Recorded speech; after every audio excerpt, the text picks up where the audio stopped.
금액이 폭락하길 원하십니까? 매매 금액이 폭락하면 여러분들의 월세 시장은 대폭등할 겁니다. 여러분들의 전세 시장이 활성화되길 원하신다면 매매 시장이 활성화가 돼야 된다는 거 꼭 알아주셔야 됩니다. 안녕하세요, 반갑습니다. 이경민의 부동산 하이킥의 이경민입니다. 이제 앞으로 부동산 시장 약 10년 동안은 전세 가격이 지금보다 더 많이 올라갈 수밖에 없습니다. 이 전세 가격이 올라가고 전세가 월세로 전환될 수 있기 때문에 월세 가격 또한 대폭등할 것으로 보여지고 있습니다. 앞으로는 전세에 대한 물량이 더더욱 감소될 수밖에 없고 이제 세입자분들의 선택지는 월세밖에 없을 겁니다. 그리고 서울의 아파트가 지금 월세 사상 최고치의 거래량이 나오고 있다는 사실을 뉴스 기사로 통해 여러분들에게 설명해 드리는 시간을 가져보도록 하겠고, 뒤에 가서 판소를 통해서 앞으로 왜 이렇게 월세밖에 선택지가 없는지 그 이유를 자세히 설명해 드리도록 하겠습니다. 자, 서울 지역 거주민들의 월세살이가 늘고 있다라고 합니다. 전셋값 급등과 함께 전세대출 규제 강화에 따른 여파가 있기 때문에 그렇다. 이 서울 부동산 정보광장에 따르면 올해 1월부터 지난 20일까지 서울에서 월세가 조금이라도 낀 이 아파트 임대차 거래량은 약 5만 6천 건으로 집계가 되었습니다. 이는 2011년 관련 통계 집계가 시작된 이래 역대 최고치라고 합니다. 서울 아파트 월세 낀 임대차 계약 거래량 추이입니다.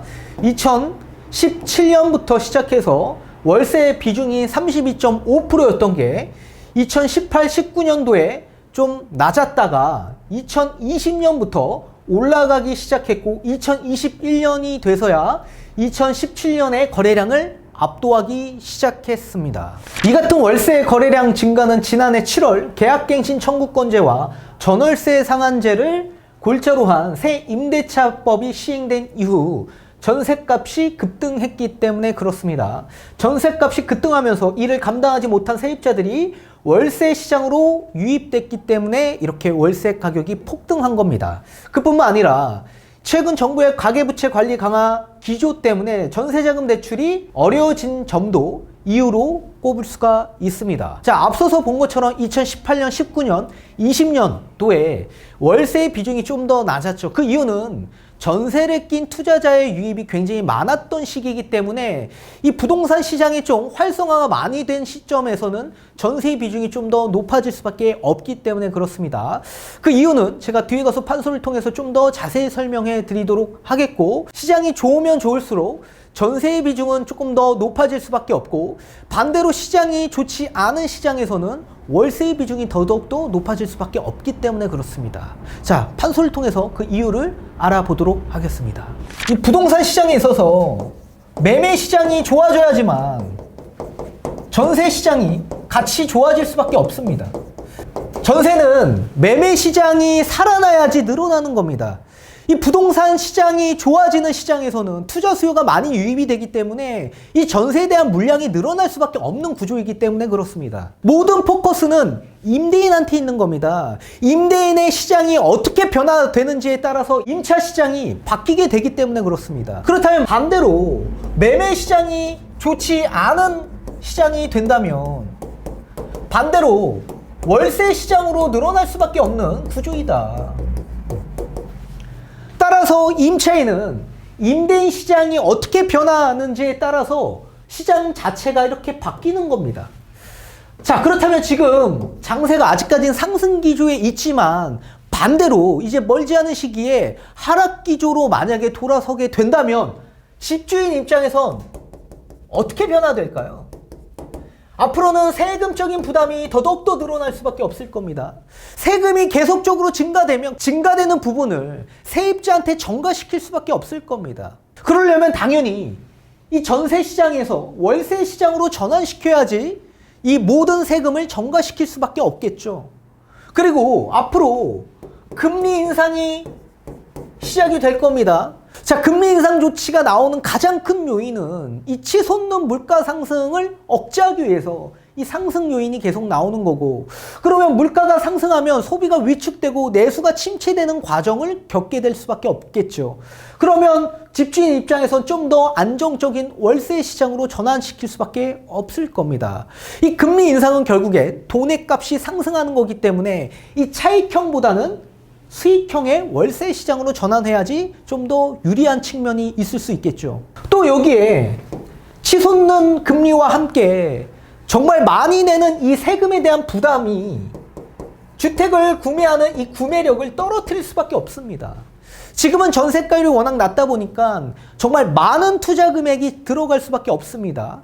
이 투자 금액이 들어가는 데 있어서 이제 어느 정도 가격에 대한 정점에 대한 부담감이 있을 수밖에 없고, 그리고 배보다 배꼽이 더 클 수밖에 없는 이 세금의 이 정가가 너무나도 크다 보니까 구매력이 예전보다는 떨어질 수밖에 없다는 얘기입니다. 그렇다면 오히려 반대로 자산을 좀 더 확보하고 현금을 비중을 좀 더 높일 수 있는 월세 시장으로 들어가야지 집주인 입장에선 더더욱더 좋을 수밖에 없습니다. 따라서 매매 시장이 좋지 않으면 집주인은 무조건 월세 시장으로 전환시킬 수밖에 없다. 자, 이 반면에 세입자 입장에서는 지금 같은 이런 시기에는 집값에 대한 고점 인식이 부담감으로 다가올 수밖에 없고, 집값 하락에 대한 매매 기피 현상들이 나올 수밖에 없을 겁니다. 집값이 고점이건 집값이 떨어지건 무조건 부담과 기피 현상이 나올 수밖에 없을 겁니다. 그럼 따라서 이런 분들은 결국엔 전세 시장으로 들어갈 수밖에 없는 상황이고, 이 월세가 전세 시장보다 약 3배 이상 부담이 클 수밖에 없기 때문에 좀 더 안정적인 전세 시장으로 들어가고자 하는 수요가 굉장히 많을 수밖에 없겠죠. 이 매매 시장이 꺾여지면 오히려 전세 수요층들이 훨씬 더 많아질 수밖에 없습니다. 그리고 앞으로 대출에 대한 규제 정책이 지금보다 훨씬 더 강화해질 수밖에 없고, 그리고 앞으로 물량 자체가 엄청나게 감소할 수밖에 없지 않습니까? 그러면 결국 갈 수 있는 시장은 월세 시장밖에 없는 겁니다. 월세 시장. 앞으로 반대로 매매 시장이 꺾여진다라고 하더라도 매매 시장이 꺾여지면 집값 하락에 대한 매매 기피 현상들이 계속적으로 나올 수밖에 없습니다. 좀 더 안정적인 전세로 가고자 하는 수요층들이 훨씬 더 많아질 수밖에 없는 시장이고, 그리고 대출에 대한 규제, 그리고 앞으로 이 공급에 대한 물량이 계속적으로 감소됨으로써 이 전세로 가고자 하는 세입자의 비중이 훨씬 더 높아질 수밖에 없을 겁니다. 그런데 이 반면에 집주인은 세금이 늘어나고 금리 인상과 구매력이 떨어지기 때문에 이분들은 어디로 갑니까? 월세 시장으로 갈 수밖에 없다고요.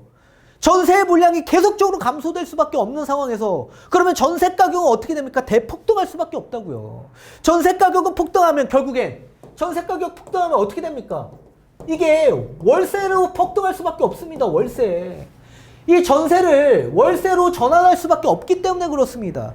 결국에는 임대차 시장에서는 전세 아니면 월세 시장으로밖에 진행할 수밖에 없기 때문에 전세 물량이 감소되면 당연히 월세의 비중은 높아질 수밖에 없는 겁니다. 그럼 월세 가격이 폭등할 수밖에 없겠죠. 따라서 여러분들이 전세 시장이 안정화되길 원한다라고 한다면 매매 시장이 살아나야 되는 겁니다. 그래야지만 전세 시장이 살아날 수가 있어요. 근데 매매 시장이 앞으로 살아날 가능성이 있겠습니까? 여러분들이 생각하는 부동산 하락, 부동산 가격 폭락이 올 가능성이 매우 높아지는 시장일 텐데 전세 시장이 좋아질 리가 없겠죠. 앞으로 월세 시장이 대폭등한다. 매매 금액이 폭락하기를 원하십니까? 매매 금액이 폭락하면 여러분들의 월세 시장은 대폭등할 겁니다. 여러분들의 전세 시장이 활성화되길 원하신다면 매매 시장이 활성화가 돼야 된다는 거 꼭 알아두셔야 됩니다. 여러분들의 임대차는 집주인한테 달려있기 때문에 그렇습니다. 따라서 앞으로 우리 세입자분들은 단단히 준비하면서 단단히 계획을 잘 짜보셔야 됩니다. 월세에 큰 부담감이 여러분들의 앞길을 막을 수 있기 때문에 그렇습니다. 다음 시간에 뵙겠습니다. 감사합니다.